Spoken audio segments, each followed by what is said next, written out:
Combien tu peux porter ton état de pensée? Si je dis ça maintenant, ils vont dire, tiens, qui se raconte celui-là? Mais dans une vingtaine d'années, les gens vont comprendre grâce, par exemple, au plasma, tu vois.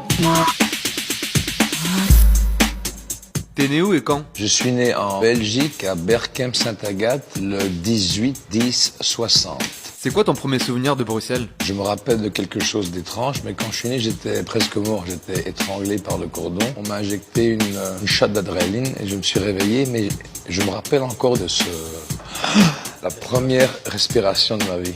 Et après, tu parles 10 ans après, tu vois. T'avais une passion plus petit? D'essayer de toujours équilibrer tout. Je suis balance de nature, mais d'avoir un équilibre, une égalité quelque part. Comment as-tu découvert les arts martiaux? Grâce à mon père, comme j'étais gringaleux, myope, les bras comme des toothpicks, des cure-dents, je m'envolais au coin d'une rue, quand il y avait trop de vent, vous savez. Donc mon père a décidé d'emmener cette victime à la salle de karaté. C'était un combat sans cesse, parce que j'ai commencé le karaté avec des gars de 17-18 ans, j'avais 9 ans, donc j'ai dû me rendre très souple. Du coup, je mets ma main sur sa cuisse, il arrête. Je dis, ah, tu veux te battre? Je sors de la voiture et je commence à faire du karaté, mais tu sais, et puis je m'en vais comme ça en courant. On a tous un côté féminin. C'était quoi ta réaction quand tu t'es vu pour la première fois à l'écran? Quand j'ai vu Bloodsport, et j'étais au théâtre, et je me rendais pas compte, et j'étais au Chinese Theater. Il y avait peut-être 300 personnes, mais le Chinese peut contenir 1000. Et quand j'ai vu le film, je me suis mis en bas et j'ai commencé à chialer. Et puis je vois les gens qui applaudissent. D'abord, ils l'ont sorti en cassette.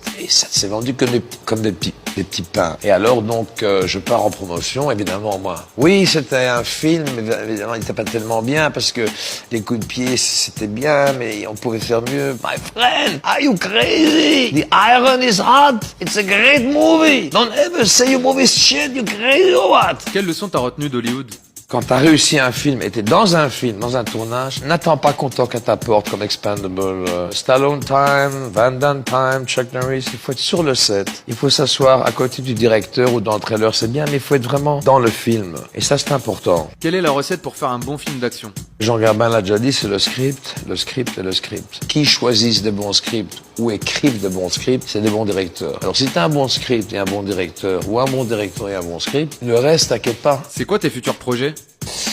Je sais pas encore, mais normalement j'ai envie de faire un western de Three Coyotes et ça va prendre du temps. Parce qu'un film comme ça, il faut bien préparer. Je suis belge, t'es français. Tu vas me dire, ouais mais t'es pas américain, tu fais un film de cow-boy. Ben, Léone, il mangeait des spaghettis. Jackie Chan a fait son film de cow-boy, mais c'était un peu comédie. Moi je veux le faire avec des gens qui sont vraiment, tu sais, de cet esprit. Et on veut les dents jaunes, hein.